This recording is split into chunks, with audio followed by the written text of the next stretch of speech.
نحمدہ نصلی علی رسولہ الکریم اما بعد فاعوذ باللہ من الشیطان الرجیم بسم اللہ الرحمن الرحیم۔ میری اسلامی بہنوں اور بھائیوں، میں آپ کی بہن یوٹیوب چینل سے بات کر رہی ہوں۔ میری آج کی اسلامی ویڈیو 3 باتوں پر مبنی ہے جو درج ذیل ہیں۔ نمبر 1، سورۃ تغابن کا ترجمہ رکوع نمبر 1۔ نمبر 2، 7 دن میں زمین و آسمان کی تخلیق۔ نمبر 3، چاند کی تاریخ۔ سب سے پہلے سورۃ تغابن کا ترجمہ رکوع نمبر 1۔ شروع اللہ کا نام لے کر جو بڑا مہربان نہایت رحم والا ہے۔ جو چیز آسمانوں میں ہے اور جو زمین میں ہے سب اللہ کی تسبیح کرتی ہے۔ اسی کی سچی بادشاہی ہے اور اسی کی تعریف ہے اور وہ ہر چیز پر قادر ہے۔ وہی تو ہے جس نے تم کو پیدا کیا، پھر کوئی تم میں کافر ہے اور کوئی مومن، اور جو کچھ تم کرتے ہو اللہ تمہیں دیکھتا ہے۔ اسی نے آسمانوں اور زمینوں کو حکمت سے پیدا کیا، اور اسی نے تمہاری صورتیں بنائی اور صورتیں بھی اچھی بنائیں، اور اسی کی طرف تمہیں لوٹ کر جانا ہے۔ جو کچھ آسمانوں اور زمین میں ہے وہ سب جانتا ہے، اور جو کچھ تم چھپا کر کرتے ہو اور جو کچھ تم کھلم کھلا کرتے ہو وہ اس سے بھی آگاہ ہے، اور اللہ دلوں کے بھیدوں تک سے واقف ہے۔ کیا تم کو ان لوگوں کے حال کی خبر نہیں پہنچی جو پہلے کافر ہوئے تھے، اور انہوں نے اپنے کرتوتوں کی سزا کا مزہ چکھ لیا، اور ابھی دکھ دینے والا عذاب اور ہونا ہے۔ یہ اس لیے کہ جب پیغمبر ان کے پاس کھلی نشانیاں لے کر آتے تو وہ کہتے کہ کیا ایک آدمی ہمیں ہدایت کرے گا، تو انہوں نے ان کو نہ مانا اور منہ پھیر لیا، اور اللہ بھی بے نیاز ہو گیا، اور اللہ بے نیاز ہے اور لائق حمد و ثنا ہے۔ جو لوگ کافر ہیں ان کا اعتقاد ہے کہ وہ دوبارہ ہرگز نہیں اٹھائے جائیں گے۔ کہہ دو کیوں نہیں؟ میرے پروردگار کی قسم تم ضرور اٹھائے جاؤ گے۔ جو کچھ تم کرتے رہے ہو وہ تمہیں بتائے جائیں گے، اور یہ بات اللہ کو آسان ہے۔ تو اب اللہ پر اور اس کے رسول پاک صلی اللہ علیہ وسلم پر اور اس نور یعنی قرآن پر جو ہم نے نازل فرمایا ایمان لاؤ، اور اللہ تمہارے سب اعمال پر خبردار ہے۔ جس دن وہ تم کو اکٹھا کرے گا یعنی حشر کے دن، وہ نقصان اٹھانے کا دن ہے، اور جو شخص اللہ پر ایمان لائے اور نیک عمل کرے وہ اس سے اس کی برائیاں دور کر دے گا، اور جنت کے باغوں میں جن کے نیچے نہریں بہہ رہی ہیں داخل کرے گا۔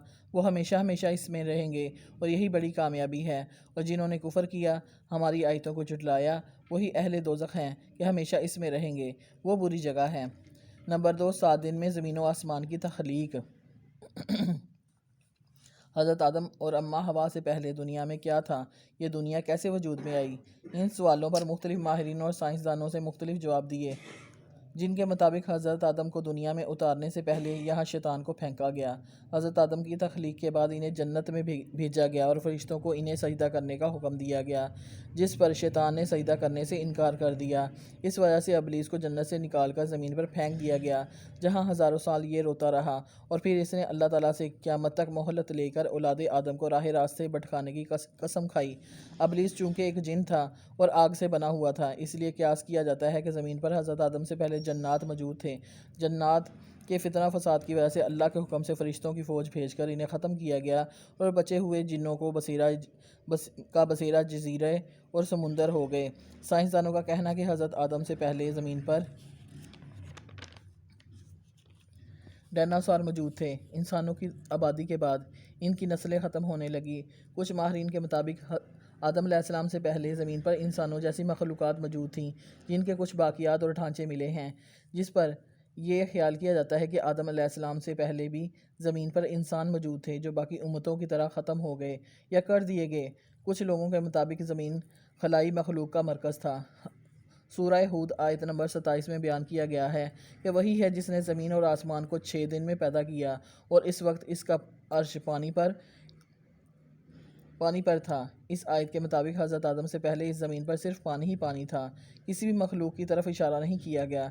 اس کے متعلق حضور پاک صلی اللہ علیہ وسلم سے لوگوں نے پوچھا کہ یا رسول اللہ صلی اللہ علیہ وسلم، اس دنیا میں حضرت آدم سے پہلے کیا تھا؟ تو آپ صلی اللہ علیہ وسلم نے جواب دیا کہ صرف اللہ تعالیٰ ہی تھا، نہ اوپر ہوا تھی نہ نیچے ہوا، اور عرش پر پانی تھا، اور اللہ تعالیٰ نے قلم کو وجود میں آنے کا حکم دیا اور اس سے کہا لکھ، اور اس طرح انسانوں کے آنے سے 50,000 سال پہلے ہر چیز، تمام مخلوقات کی تقدیریں اور ان سب کے بارے میں لکھ کر لوح محفوظ میں رکھ دیا گیا۔ حضرت ابو ہریرہ سے روایت ہے کہ جب نبی کریم صلی اللہ علیہ وسلم سے دنیا میں چیزوں کے وجود میں آنے کی ترتیب پوچھی گئی تو آپ صلی اللہ علیہ وسلم نے میرا ہاتھ تھاما اور کہا کہ اللہ تعالیٰ نے جب یہ دنیا بنائی تو ان کی ترتیب کچھ یوں تھی۔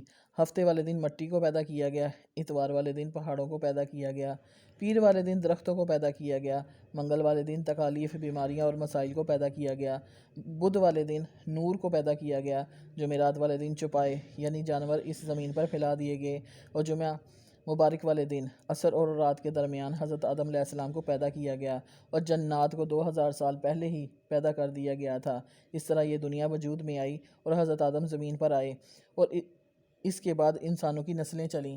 اسلامی کیلنڈر: آج چاند کی تاریخ 17 رجب المرجب 1445 ہجری ہے۔ انگریزی کی تاریخ 29 جنوری 2024 ہے۔ دیسی تاریخ 16 ماگھ اور سوموار کا دن ہے۔ اسلامی بہنوں اور بھائیوں، اگر آپ کو میری اسلامی ویڈیو اچھی لگی ہو تو پلیز میرے چینل کو لائک اور سبسکرائب کریں اور زیادہ سے زیادہ شیئر کریں۔ جزاک اللہ۔